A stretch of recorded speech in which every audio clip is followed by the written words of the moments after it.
Today, I reimagined the Ableton workspace into an analog studio. Let me show you around. Do it again. Do it again. Do it again. Do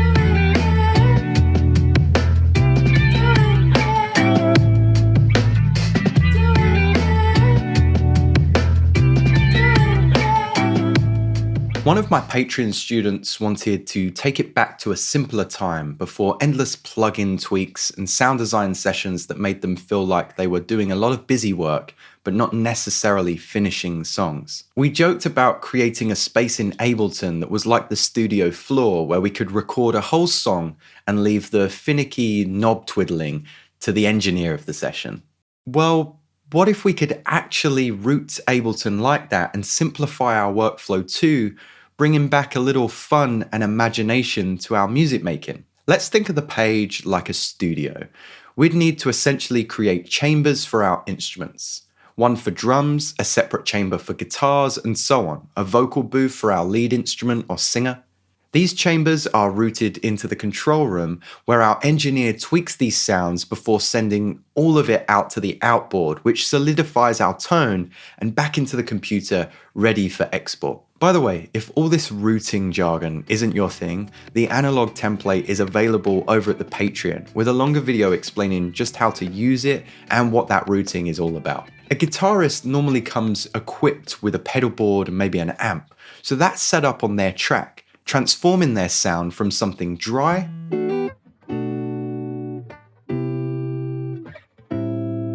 to something a little bit more bright and exciting.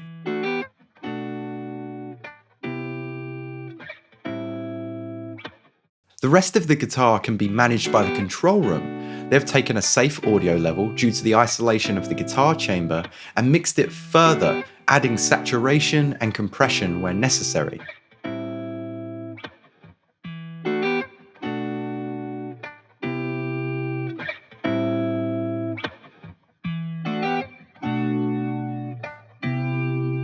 The bassist would normally DI their instrument, so this track is clean, just like the studio floor.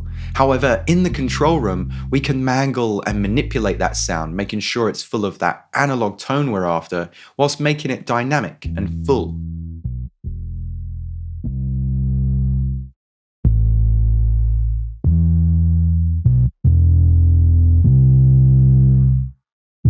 The drummer often shows up with just enough time to set up their kit and not much else. So this track is also empty, but we do need to limit that kit because they have no idea how loud they perform. We're really going to mold the sound we want for the drums in the control room and through our outboard gear.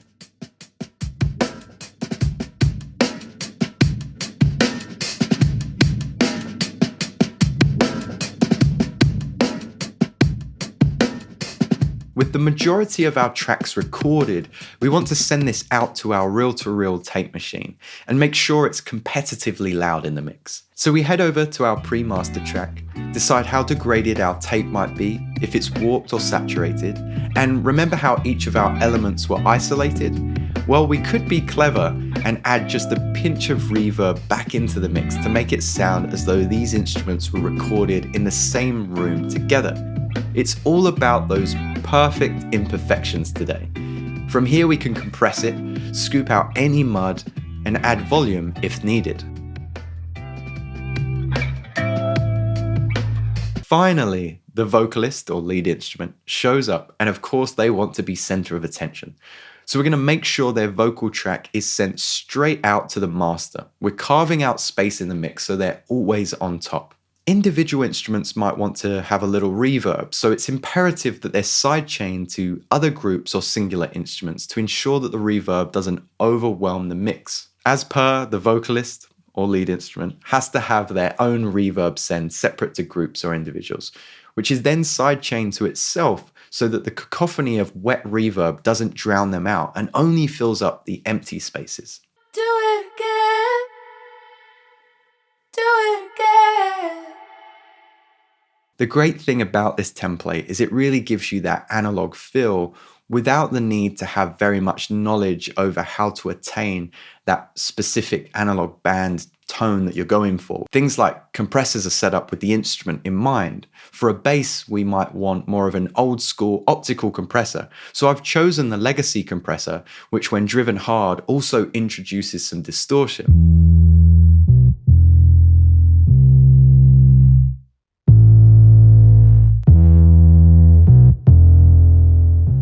If you want some more top end or just that lo-fi character, you can adjust that dusty jack lead, which introduces some harmonics into the signal, pulling the bass out of the mix in a tasteful way, without the need to add just more volume. Drums are hard to mold into an in-keeping kit, especially if you're using samples from various packs. But because everything is rooted individually, but has an effect on each other, and then processed through this tape-style outboard, the sharp edges of the drum waveforms are rounded as if they were processed on tape.